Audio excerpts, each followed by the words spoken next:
السلام علیکم ناظرین، نظامی موٹیویشنل کی چینل کی اہم نشریات تصنیفات نظامی میں خوش آمدید۔ میں ہوں آپ کا میزبان محمد اویس عباسی۔ جیسے کہ آپ تمام احباب جانتے ہیں کہ ہماری اس نشریات کا ایک انتہائی اہم مقصد ہے، وہ یہ کہ تمام احباب کو خیالاتی گفتگو سے دین کی مکمل آگاہی فراہم کی جائے، جس میں الحمدللہ ہم کافی حد تک کامیاب ہو چکے ہیں اور مزید آپ کی دعاؤں سے کامیابی کے منازل طے کر رہے ہیں۔ ہر بار کی طرح اس دفعہ بھی ہمارے اس پروگرام کی رونق بنے ہیں آپ کی پسندیدہ شخصیت جناب محترم عمر فاروق عمر نظامی صاحب۔ السلام علیکم سر۔ وعلیکم السلام ورحمۃ اللہ وبرکاتہ۔ سر، ہم آپ کو اپنی ٹرانسمیشن میں خوش آمدید کہتے ہیں۔ جزاک اللہ جی، اللہ تعالیٰ کی ذات آپ کو سلامت رکھیں۔ اور آج آپ ہمیں کون سی نئی تصنیف اپنی تحریر کردہ پیش کریں گے؟ جی انشاءاللہ آج جو تحریر میں اویس بھائی آپ کے سامنے پیش کرنے جا رہا ہوں ثم الحمدللہ، وہ میں بھی تھوڑی دیر کے بعد اس کو بھی شروع کروں گا، لیکن کچھ چند گزرشات چینل کے حوالے سے وہ بھی ان احباب کے سامنے پیش کرنی ہیں۔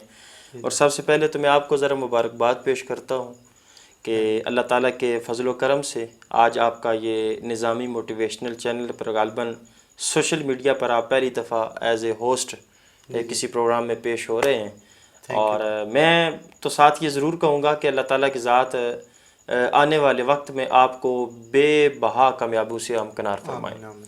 اور اسی طرح عزیر نظامی صاحب اور آپ جس محبت کے ساتھ اس پروگرام کو تصنیفات نظامی کو چلا رہے ہیں اور ناظرین تک جو پیغام آپ کی وساطت سے جا رہے ہیں، اللہ تعالیٰ کی ذات سب سے پہلے ہمیں اور پھر ناظرین کو عمل کی توفیق عطا فرمائیں۔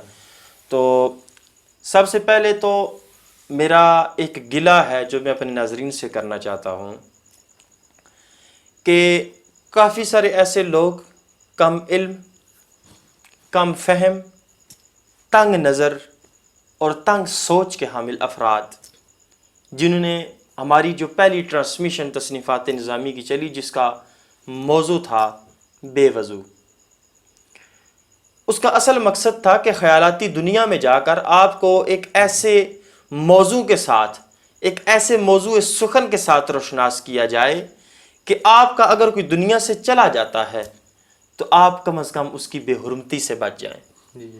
دیکھیں ویس بھائی، اگر کسی کی وفات ہوتی ہے اور آپ اگر اس کی میت کی بے حرمتی کرتے ہیں تو موت تو کل آپ کو بھی آئے گی، مرنا آپ نے بھی ہے، مرنا میں نے بھی ہے۔ تو ان لوگوں کو تو یہ چاہیے تھا کہ اس بات سے سبق حاصل کریں، لیکن اس بات کو مذاق میں اڑایا گیا۔ کبھی ایک چوک میں بیٹھ کے بات کی گئی، کبھی دوسرے چوک پہ بات کی گئی، کبھی ایک مارکیٹ میں بیٹھ کے باتیں کی گئی تو کبھی گراؤنڈ میں بات کی گئی۔ تو مجھے بڑا دکھ ہوا اس بات پر، اور معذرت کے ساتھ کہ اس میں کوئی باہر سے کوئی بندہ شامل نہیں تھا، بلکہ اس میں اگر شامل تھے تو میرے اپنے عزیز و اقربا، جن کو سب سے زیادہ تکلیف ہوئی۔ حالانکہ ان کو چاہیے تو یہ تھا کہ میرے ساتھ تعاون کریں، میری اس چیز کو اپریشیٹ کرتے ہوئے اس کا بہتر مجھے فیڈ بیک دیں، بلکہ میری حوصلہ افزائی فرمائیں اور میرے کندھے پہ ہاتھ رکھیں اور مجھے کہیں کہ آپ جس منزل کی طرف چل رہے ہیں اللہ تعالیٰ کی ذات آپ کو کامیابی دیں اور ہم آپ کے ساتھ ہیں۔ بلکہ بارہا یہ جملے استعمال کیے گئے کہ جو لوگ میرے ساتھ جڑے ہوئے تھے ان سے بھی کہا گیا کہ آپ اس سے ہم کنارہ کش ہو جائیں۔ تو ہمیں سوچنا چاہیے ہم کس طرف جا رہے ہیں۔ کیا کل ہم نے اس دنیا کو نہیں چھوڑنا؟ میں نے اپنی موت کا ذکر کیا، میں نے اپنے آپ کو مردہ ثابت کر دیا، اور معذرت کے ساتھ آپ بھی مردے ہیں جو مجھے سن رہے ہیں۔ کیوں؟ جب انسان کے اندر سے احساس ختم ہو جاتا ہے تو انسان مردہ ہو جاتا ہے۔ اویس بھائی، جب انسانیت ختم ہو گئی، آپ کے اندر سے اخلاقیات ختم کر دی گئی ہیں، تو پھر پیچھے انسانیت تو باقی نہیں بچی نا۔ انسانیت کا مقصد یہ ہے کہ اویس بھائی آپ کا اگر کوئی درد ہے تو میں محسوس کروں۔ آپ اگر میرے پڑوس میں رہتے ہیں اور آپ اگر رات کو بھوکے سوئے ہیں تو مجھے پتا ہونا چاہیے کہ آج اویس نے کچھ نہیں کھایا، میں آپ کی مدد کروں۔ اگر میرے اندر سے انسانیت ختم ہو چکی ہے تو پھر میں مردہ ہوں، مجھے زندہ نہیں کہا جا سکتا۔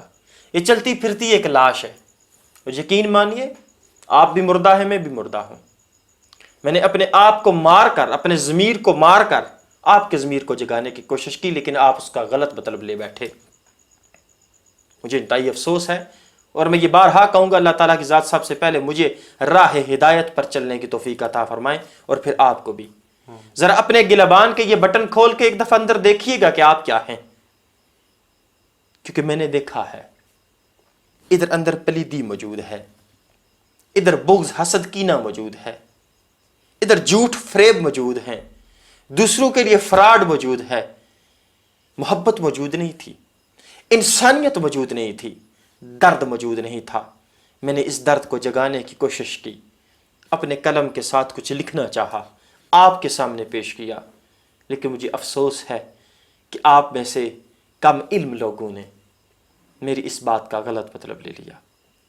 اور اہل علم کی میں اگر بات کروں تو اہل علم حضرات نے مجھے جو فیڈ بیک دیا، میرا سر انہوں نے فخر سے بلند کر دیا، اتنے خوبصورت الفاظ استعمال کیے ویس بھائی میں بیان نہیں کر سکتا۔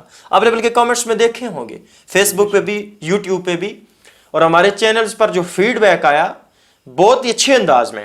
کچھ ایسے احباب ہیں، میں اگر ان کا نام لینا چاہوں اور آن ایئر میں ضرور ان کے نام لوں گا، جس طرح کہ ہماری ایک عظیم شخصیت اس علاقہ کی رونق ہے جناب کلیم اختر کلیم صاحب، بڑی خوبصورت انداز میں انہوں نے مجھ سے کہا کہ عمر بھائی یہ بہت اچھا پیغام ہے جو کہ آپ کی سکرین سے جا رہا ہے، لیکن میں پھر بات وہیں پر لاتا ہوں کہ آپ میں سے کچھ لوگوں نے، وہ کہتے ہیں نا کہ بڑی خوبصورت ایک مثال ہوا کرتی تھی، ہم اسکول میں اکثر سنا کرتے تھے، ہمارے اساتذہ کہتے تھے کہ تالاب میں اگر ایک مچھلی بھی گندی ہو تو پورا تالاب گندا کر دیتی ہے۔ تو ہم کہتے تھے کہ مچھلی ایک گندی ہے تو پورا تالاب کیسے گندا ہو گیا؟ آج پتا چلا کہ اگر ایک بھی مچھلی تالاب میں گندی ہو تو پورا تالاب ضرور گندا کرتی ہے۔ لیکن آپ لوگوں کے لیے ایک میسج میں ضرور دوں گا، جن لوگوں نے تنقید کی تھی ان کے لیے ایک میسج میرا، اور وہ میسج یہ ہے کہ ایک اویس بھائی ایک بزرگ تھے، ہوا یوں کہ دریا کے کنارے بیٹھے تھے، ایک بچھو آیا اور بچھو پانی میں گھس گیا، اسے پتہ نہ چلا۔ جب پانی کے اندر وہ ڈوبنے لگا تو انہوں نے اس بچھو کو پکڑا اور ہاتھ میں اٹھا لیا۔ جب ہاتھ میں اٹھایا نا تو بچھو نے مارا ڈنگ، تو آپ نے ہاتھ کو ایسے جھنجھوڑا، وہ بچھو جا کے پھر پانی میں گرا، آپ نے پھر اسے پکڑا بچانے کے لیے، اس نے پھر ڈنگ مارا، پھر آپ نے ہاتھ کو ایسے کیا، پھر وہ پانی میں گر گیا، پھر اس کو پکڑا، پھر نکالنا چاہا، پھر اس نے ڈنگ مارا۔ ایک شخص پاس کھڑا تھا، وہ دیکھ رہا تھا، وہ پاس چلا گیا، اس نے کہا بابا جی یہ کیا کر رہے ہیں آپ؟ جب یہ بار بار ڈنگ مار رہا ہے تو آپ اس کو پانی میں ڈوبنے دیں، اس کو کیوں بچا رہے ہیں؟ تو بابا جی نے ایک بڑا تاریخی جملہ کیا تھا، عباسی صاحب آپ کی نظر کر رہا ہوں، بڑا خوبصورت جملہ۔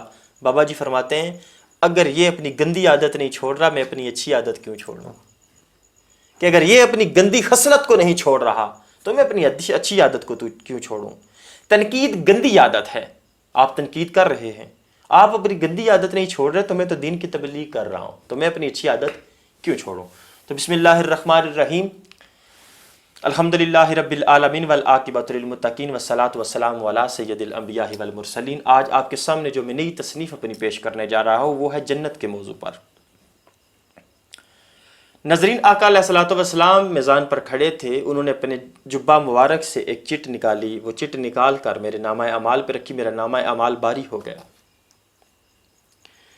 فرشتوں نے میرے دائیں ہاتھ میں میرا نامہ اعمال پکڑایا اور مجھے جنت کی طرف بھیج دیا۔ میں جنت کی طرف چلتا گیا۔ عباسی صاحب آپ کو کیا بتاؤں کہ میں ایک ایسی وادی میں داخل ہوا، جیسی وادی جس طرح کی وہ وادی تھی، اس طرح کی وادی اور اس طرح کے محلات میں نے دنیا میں نہیں دیکھے تھے، بڑی خوبصورت۔ تو میں جو ہی اس کے اندر داخل ہوا اور ایک خوبصورت عظیم محل نظر آیا، میں نے اس محل کی طرف جب دیکھا تو پاس فرشتہ کھڑا تھا، میں نے اس سے کہا یہ کس کا محل ہے؟ کہا اے بندہ خدا یہ تیرا محل ہے۔ میں بڑا خوش ہوا، میں بھاگتا کہ اتنا عظیم محل صرف میرے لیے۔ میں محل کے قریب پہنچا، آگے دربان کھڑے تھے، میں نے دیکھا کہ محل کے دروازے پہ لکھا ہے، میرا نام تحریر تھا۔ میں بڑا خوشی کے ساتھ اس محل کے اندر داخل ہوا۔ اویس بھائی جب میں محل کے اندر داخل ہوا تو بڑا عجیب منظر دیکھا کہ ہر طرف ایسے ہیرے جواہرات اور ایسے موتی وہاں موجود تھے کہ جنہیں دنیا میں نے کبھی دیکھا بھی نہ تھا، یعنی کہ جنہیں دیکھنے کے لیے ہم ترستے تھے وہ وہاں پر موجود تھے اور پاؤں میں بکھرے پڑے تھے، میرے پاؤں میں بچھے پڑے تھے۔ اویس بھائی میں فرتے طرب میں جوش آیا، میں اس کی سیڑھیاں چڑھتا گیا. محل کی سیڑھیاں چڑھتے چڑھتے چڑھتے چڑھتے میں اس کی چھت پر جا پہنچا. جب میں چھت پہ پہنچا تو میری حیرت، میں کہتا ہوں کہ حیرت میں اور اضافہ ہو گیا کہ میں کیا دیکھتا ہوں کہ میرے محل کے بالکل سامنے ایک خوبصورت ایک اور وادی ہے، اور اس وادی میں میرے محل سے 100 گنا زیادہ بڑا محل موجود ہے. ویسے بھائی میرا دل چاہا کہ اب اس محل کو جا کے دیکھنا چاہیے وہ کس کا ہے. اچھا میں نے سفر شروع کیا، میں اپنے محل سے نکلا، چلنا شروع کیا. اچھا کبھی میں سوچ رہا ہوں کہ یہ کسی نبی کا ہوگا، پھر میں نے سوچا شاید کسی صحابی کا ہو، پھر میں نے سوچا شاید اہل بیت اطہار میں سے کسی کا ہوگا، پھر میں نے سوچا شاید تبع تابعین میں سے کسی کا ہوگا. عباسی صاحب پھر میں نے سوچا کہ شاید یہ کسی ولی کامل کا ہوگا یا کسی عالم دین کا ہوگا. اچھا میں چلتا گیا، چلتے چلتے چلتے چلتے اس وادی کے جب میں بالکل قریب پہنچا جہاں پر اس وادی کی سرحد تھی، تو وہاں ایک بزرگ گزر رہے تھے. بڑی خوبصورت شکل کے حامل تھے، چہرہ بڑا بارونق، باروب شخصیت. میں نے ان سے پوچھا بابا جی یہ محل کس کا ہے؟ کہتے مجھے نہیں پتا، جا کے خود دیکھ لو. وہ اتنی بات کر کے نکل گئے. میں اس سرحد کے پاس پہنچا تو آگے فرشتے کھڑے تھے. میں نے ان سے کہا کہ میں اندر جانا چاہتا ہوں. کہا اجازت نہیں، ہمارے جو بادشاہ ہیں ان کی طرف سے اجازت نہیں کہ آپ ان کے محل کے اندر داخل ہو، ہم ایک دفعہ پوچھ کے آتے ہیں. وہ دربان گیا، جا کے اس نے پوچھا. جب اس نے جا کے پوچھا تو اس نے کہا کہ جو اس محل کے مالک تھے، کہا کہ آنے دو. میں اندر گیا. اچھا جو میں محل کے قریب جاتا میرا دل، آپ یہ سمجھ لیں کہ اس کی دھڑکن میں مزید اضافہ ہوتا. میں چلتے چلتے چلتے چلتے اس محل کے قریب پہنچا. اویس بھائی میں نے جب محل کے دروازے کے پاس پہنچ کر محل کے دروازے کے اندر قدم رکھا، دہلیز پہ پہنچا، محل دیکھ کر تو میں حیران تھا ہی. میری حیرانگی میں مزید اضافہ ہو گیا اس وقت جب میں نے دیکھا کہ اس محل کے اندر ایک تخت پڑا ہے، اور اس تخت کے اوپر کون بیٹھا ہے؟ اس تخت کے اوپر میرا سگا بھائی بیٹھا ہے. میں دوڑتا ہوا پاس چلا گیا. میں نے کہا بھائی تو؟ وہ بھی دوڑتا ہوا تخت سے نیچے اترا اور آ کے مجھ سے ملا. میں نے کہا بھیا تو ادھر؟ کہتا ہے ہاں میں یہاں ہوں. میں نے کہا یہاں کیسے؟ کہتا ہے یہ میرا محل ہے. میں نے کہا یار بڑی عجیب بات ہے، تیرا اتنا عظیم محل اور میرا بالکل چھوٹا سا، یہ کون سی عجیب بات ہے؟ میں نے کہا تیرا نامہ اعمال کدھر ہے؟ اس نے اپنا نامہ اعمال میرے سامنے رکھ دیا. اچھا میں اس کے نامہ اعمال کو بھی دیکھ رہا تھا، میں اپنے نامہ اعمال کو بھی دیکھ رہا تھا، لیکن مجھے سمجھ نہ آئی کہ ہوا کیا ہے. میں نے کہا یار بڑی عجیب بات ہے. جس طرح آج کل عدالت میں ہوتا ہے، جس طرح دنیا میں ہے کہ اگر کچہری سے بندہ کیس ہار گیا تو ہائی کورٹ میں جا کے اپیل کرتا ہے، ہائی کورٹ سے ہار جائے تو سپریم کورٹ میں اپیل کرتا ہے، سپریم کورٹ سے بھی ہار جائے تو وزیر اعظم کے پاس چلا جاتا ہے. تو میں نے بھی سوچا کہ اب اللہ کی بارگاہ میں دوبارہ چلتے ہیں